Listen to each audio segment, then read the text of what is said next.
नमस्कार, बुलेटिन में आपका स्वागत है। आपके साथ मैं हूं जीनत सिद्दीकी। शुरुआत करेंगे बुलेटिन की बड़ी खबर के साथ। यूपी में लव जिहाद अध्यादेश को मंजूरी मिल गई है। राज्यपाल ने लव जिहाद अध्यादेश को मंजूरी दी। अब यूपी में लव जिहाद अध्यादेश को मंजूरी, जिसका हम जिक्र कर रहे हैं, राज्यपाल ने जो है इसे मंजूरी दे दी, साइन कर दिया। अब ये कानून की शक्ल ले चुका है और अब वो लोग जो कि गलत नियत से नाम बदलकर शादी किया करते थे, खास तौर से, और कई बार शादी करके धर्म परिवर्तन का दबाव डाला करते थे, उनकी खैर नहीं। तो आज की बड़ी खबर है ये, राज्यपाल ने अध्यादेश को मंजूरी दे दी है। आनंदीबेन पटेल का हम जिक्र कर रहे हैं। कैबिनेट ने इस प्रस्ताव राज्यपाल के पास इस अध्यादेश को भेजा था, जो मंजूरी मिल गई है। तो आपने देखा कि कई राज्य जो है इसको लेकर काफी संजीदगी दिखा रहे हैं और उत्तर प्रदेश से आपको एक मामला आया था फैसल का, उसके बाद ये मामला सबसे ज्यादा चर्चा में रहा और आपने देखा कि कानपुर से फिर कई मामले सामने आए और ये सिलसिला शुरू हो गया और शायद ही कोई ऐसा दिन गुजरता हो जब इस तरह का मामला सामने ना आता हो। रंजना हमारे साथ, हमारी सहयोगी जुड़ी हुई हैं। रंजना, बेहद ही महत्वपूर्ण दिन ये आज।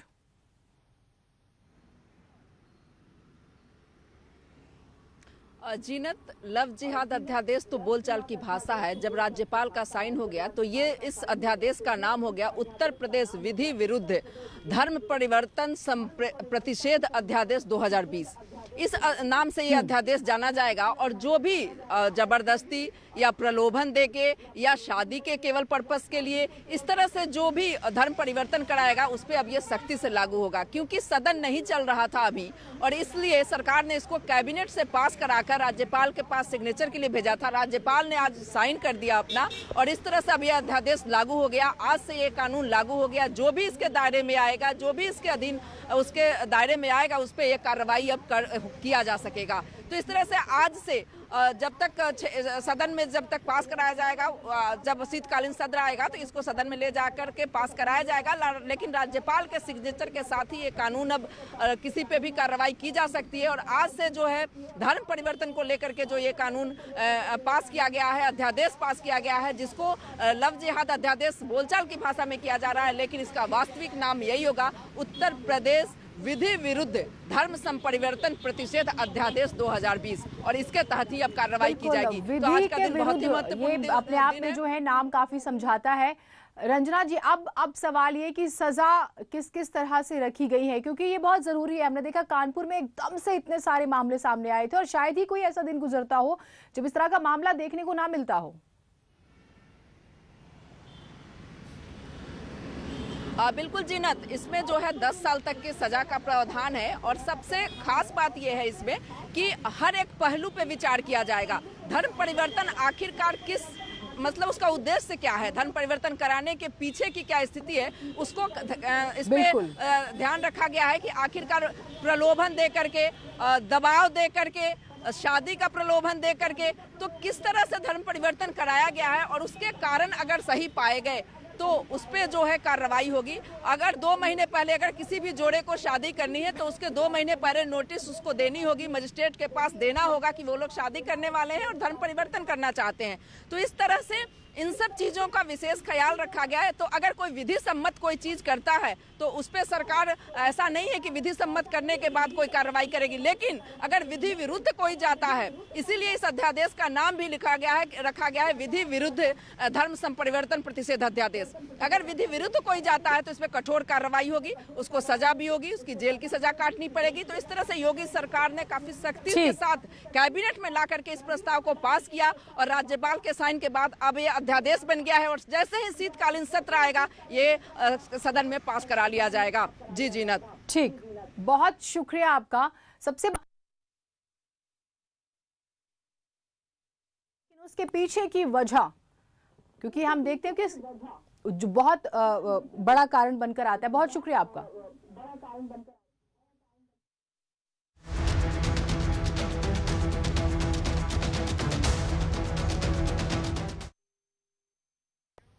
कोरोना संक्रमण के दौर में पूरे देश को कोविड वैक्सीन केंद्रों के दौरे पर है। सुबह पीएम मोदी अहमदाबाद के जाइडस कैडिला के संयंत्र पहुंचे और वहां वैक्सीन के बारे इसके बाद पीएम मोदी पुणे स्थित सीरम इंस्टीट्यूट ऑफ इंडिया का दौरा करेंगे। सीरम इंस्टीट्यूट ने वैक्सीन विकसित करने के लिए एस्ट्राजेनेका और ऑक्सफोर्ड यूनिवर्सिटी के साथ भागीदारी की है। पीएम मोदी दोपहर 12 बजे पुणे पहुंचेंगे। इसके बाद पीएम मोदी हैदराबाद जाएंगे, जहां वो भारत बायोटेक के वैक्सीन सेंटर का दौरा करेंगे। भारत बायोटेक द्वारा कोरोना वैक्सीन का तीसरे चरण का ट्रायल जारी है।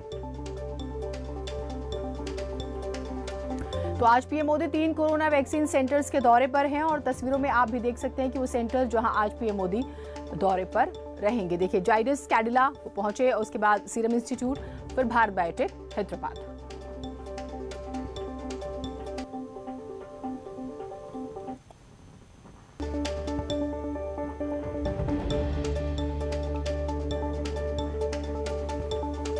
तो बेहद ही आज का खास तौर से ये महत्वपूर्ण दिन है, क्योंकि प्रधानमंत्री देखिए कितने एक्टिव हैं।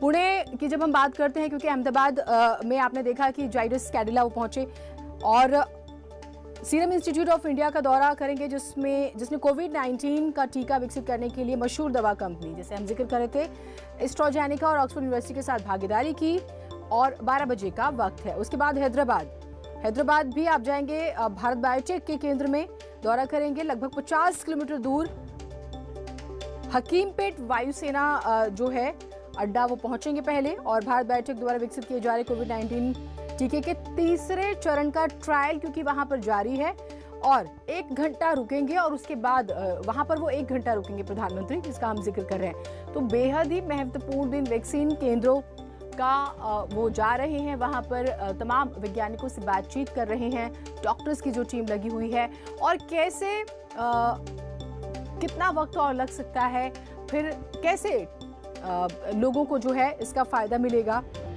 ये हर तरह से कि टीकाकरण को लेकर क्या तैयारियां हैं, क्या चैलेंजेस हैं, क्या एफर्ट्स और हो सकते हैं, क्या कोशिशें और की जा सकती हैं, इसको लेकर भी वो जानकारियां हासिल कर रहे हैं।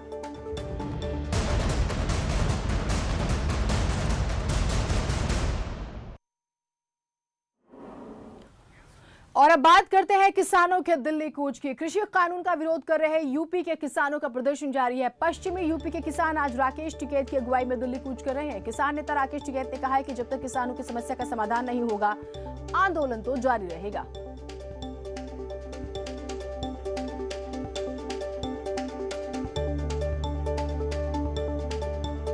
तो NH1 बंद, NH10 जो है वो भी आपने देखा होगा कि वहां से बड़े बड़े ट्रक, क्योंकि किसान सिर्फ 1 दिन 2 दिन के लिए नहीं, वो पूरी तैयारी के साथ आए हैं। उनके ट्रक्स में आपको खाना, बिस्तर सब मिलेगा। आपने देखा NH10 से तस्वीरें इस तरह की सामने आई।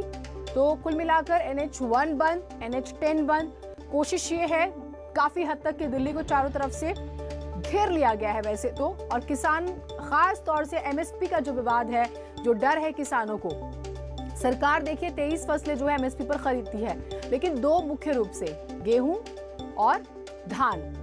किसानों को यह डर है कि जो नए कानून बनाए गए हैं उससे MSP जो है वो प्रभावित हो जाएगी, और इसी वजह से पूरा प्रदर्शन है। जिस तरह से आंदोलित हो रहा है उसको लेकर के यूपी के किसान भी आंदोलित हैं। हमारे साथ किसान नेता मौजूद हैं, हम बातचीत करेंगे। क्या रणनीति है आप लोगों की, आखिरकार क्या चीज पे आप लोगों का इतना विरोध है? देखिए रंजना जी, मात्र किसान देश का एक बात मांग रहा है, जो अध्यादेश 3 अध्यादेश आए हैं उसको लेकर जिस दिन से आया है उस दिन से किसान पूरे देश का आंदोलित है, और एक ही बात कह रहा है कि जो न्यूनतम समर्थन मूल्य घोषित सरकार करती है उस पर खरीदारी नहीं होती है। सरकार ये दावा कर रही कि ये बिल आने के बाद में किसानों का बड़ा हित हो जाएगा। जिस दिन से बिल आया है 1888 और 1868 का जो रेट है, आज किसान को मात्र 1800 रुपया मिल रहा है बामुश्किल, और एक महीने से ट्राली ट्रैक्टर लगा के किसान क्रय केंद्र पर खड़ा है। हम सरकार से बात करते हैं, आपकी पानी की बौछार डाल रहे हो, लाठी चला रहे हो, आंसू गैस गोले छोड़ रहे हो। अरे हम आतंकवादी हैं? जब देश में कोरोना महामारी आई तो देश का किसान देश के साथ खड़ा हुआ। निखिल हमारे साथ जुड़े हुए हैं। निखिल, क्या तस्वीरें हैं अभी की, क्योंकि NH10 से ये खबर मिलती है कि बहुत सारे ट्रक्स जो हैं, सामान भरा हुआ है, वो जो निकले हैं, आप बताइए। देखिए अब मैं आपको दिखा सकता हूँ सीधी तस्वीरें। इस समय किसानों ने कूच कर दिया है दिल्ली की तरफ। खुद राकेश टिकैत ट्रैक्टर चला रहे हैं और हमारे साथ यहाँ मौजूद है एक्सक्लूसिव बातचीत के लिए। राकेश जी, क्या दिल्ली कूच कर दिया आपने? हाँ, दिल्ली कूच कर दी, दिल्ली की तरफ जा रहे हैं। क्या आगे रणनीति होगी? आगे तो दिल्ली वाले बताओगे क्या रणनीति है, हम तो जाने का काम कर रहे हैं। किसानों के साथ कंधे से कंधा मिलाकर खड़े होंगे हरियाणा और बिल्कुल बिल्कुल, हरियाणा पंजाब पूरे देश का किसानों का सवाल है, ये किसी दो स्टेट का सवाल नहीं है। मुद्दा क्या है?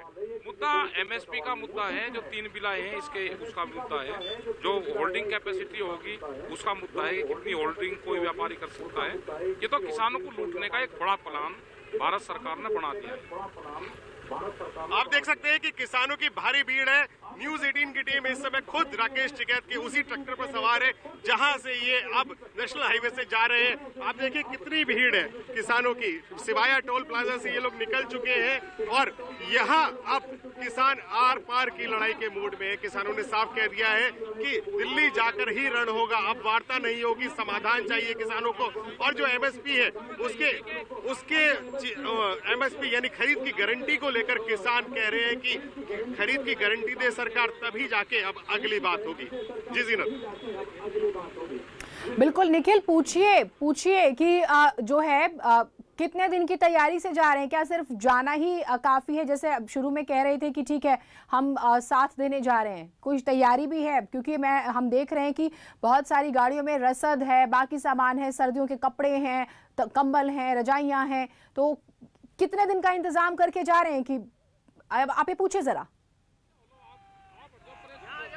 ये बता राकेश जी, कितने दिन का इंतजाम करके जा रहे हैं अगर मांगे नहीं मांगे?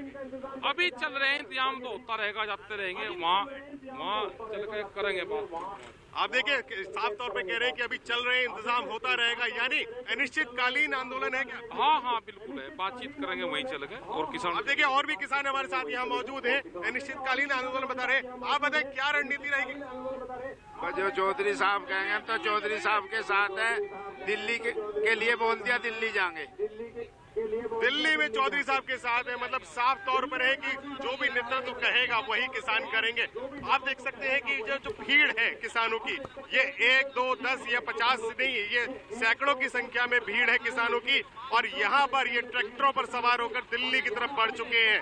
हरियाणा और पंजाब का किसान पहले से वही है और सबसे ज्यादा आक्रोश इस बात को लेकर था कि किसानों पर जिस तरीके से लाठीचार्ज हुआ, जिस तरीके से आंसू गैस के गोले छोड़े गए, उसको लेकर काफी ज्यादा आक्रोशित है किसान। उन्होंने साफ कह दिया है कि हरियाणा सरकार पर मुकदमा दर्ज हो।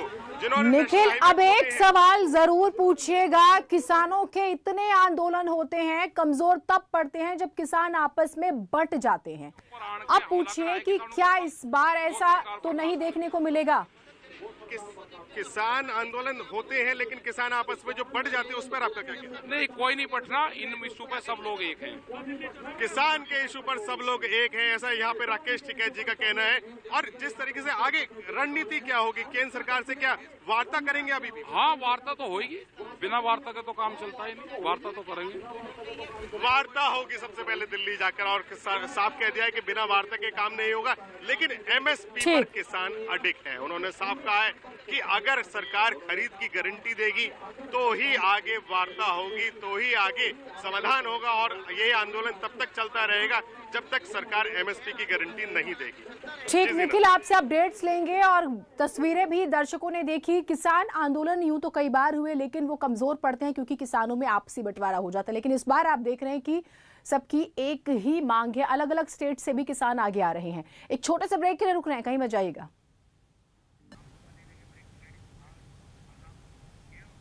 और ब्रेक के बाद स्वागत है आप सबका। खबर कौशाम्बी से है। शादी में हर्ष फायरिंग हुई है। 4 लोगों को जो है गोली लगी है। एक किशोरी, एक युवती, 2 महिलाएं घायल हैं। घायलों का इलाज जारी है। हर्ष फायरिंग का आरोपी गिरफ्तार हुआ है। बेंचकाटी गांव में ये हादसा हुआ है।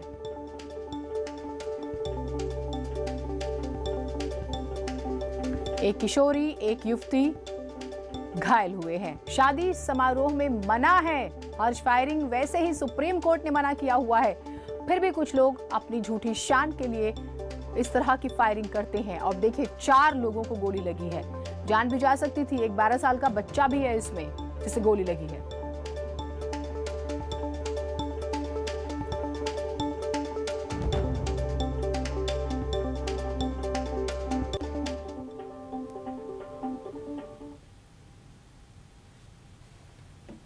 बलरामपुर के देहात इलाके के कलावरी गांव में एक घर में संदिग्ध हालत में आग लग गई, जिससे घर में मौजूद एक युवक की जलकर मौत हो गई। दूसरा गंभीर रूप से झुलस गया, जिसकी इलाज के दौरान मौत हो गई। अस्पताल में दम तोड़ने वाला शख्स स्थानीय पत्रकार था। आग की खबर पर फायर ब्रिगेड और पुलिस की टीम मौके पर पहुंची और कड़ी मशक्कत के बाद आग पर काबू पाया गया। घर के अंदर से एक शव जली हुई हालत में मिला और आग में झुलसे शख्स ने मौत से पहले गांव के ही दबंगों पर आग लगाने का आरोप लगाया था। पुलिस मामले की छानबीन में जुटी हुई है। गांव के दबंगों ने जला दिया। कौन लोग खबर लिख रहे थे, सब जला दी। कौन लोग जलाए? गांव के पंच प्रधान सब मिलकर जला दिया। एक छोटे से ब्रेक के लिए रुक रहे हैं, कहीं मत जाइएगा।